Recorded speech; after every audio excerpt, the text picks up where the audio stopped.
Federation of trade and industry of India द्वारा 24 अगस्त को दिल्ली के कॉन्स्टिट्यूशन क्लब में ग्लोबल कॉन्फ्रेंस 2024 का आयोजन किया गया, जिसका उद्देश्य प्रतिष्ठित बिजनेस लीडर्स का मिलन व व्यापार में आने वाली समस्याओं को लेकर चर्चा हुई। इस आयोजन के मुख्य अतिथि राष्ट्रीय व्यापारी कल्याण बोर्ड के राष्ट्रीय अध्यक्ष सुनील जे सिंधी ने तर्क संवाददाता से बात करते हुए अपने विचार साझा किए। आज FTII के माध्यम से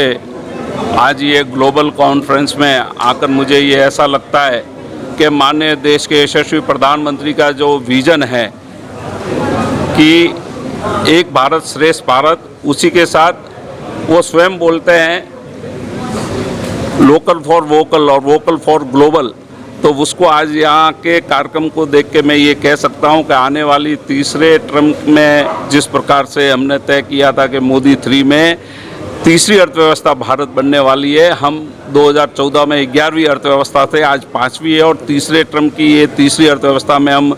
आज निपुणता से आगे बढ़ रहे हैं। तो आज के इस माहौल को देखकर मुझे ये लगता है कि हर एक व्यापारी के मन में भारत के साथ जुड़ने के लिए बाहर के विदेशों को लोगों को भी आज कनेक्टिविटी के लिए एक व्यवस्था होनी चाहिए। वो इस प्लेटफॉर्म के माध्यम से बहुत अच्छा लग रहा है और मैंने नेशनल ट्रेडर्स वेलफेयर बोर्ड की बात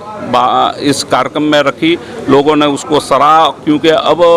आज़ादी के बाद पहली बार देश के यशस्वी प्रधानमंत्री जी ने आज एक व्यवस्था खड़ी की है जिसका नाम है राष्ट्रीय व्यापारी कल्याण बोर्ड, जिसमें व्यापारियों के हित रक्षा, सुरक्षा और कल्याण के लिए और उनसे रिलेटेड जितने भी लोग हैं, उनकी एम्प्लॉयज़ है, उनकी भी व्यवस्था कैसे कल्याणकारी बने। जिस बोर्ड का नाम ही राष्ट्रीय व्यापारी कल्याण बोर्ड हो तो हम समझ सकते हैं। और आज मैं आपको कह सकता हूं कि आज 3000 रुपया अगर पेंशन देने का कार्य भारत सरकार ने शुरू कर दिया है, उसी के साथ वन विंडो लाइसेंस सिस्टम को भी लागू कर दिया है और ऑनलाइन लाइसेंस सिस्टम भी अब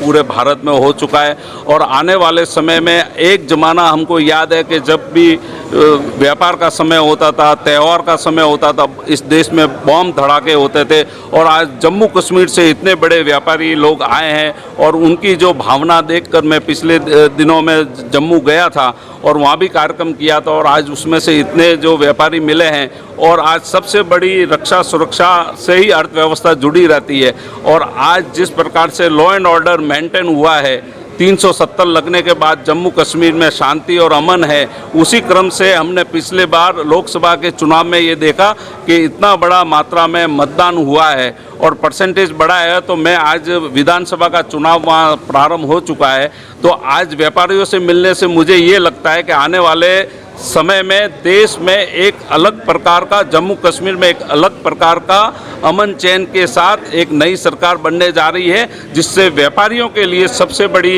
एक भेंट होगी और व्यापारी अपने आप को सुरक्षित मान रहा है और भारत सरकार की हर नीतियों और हर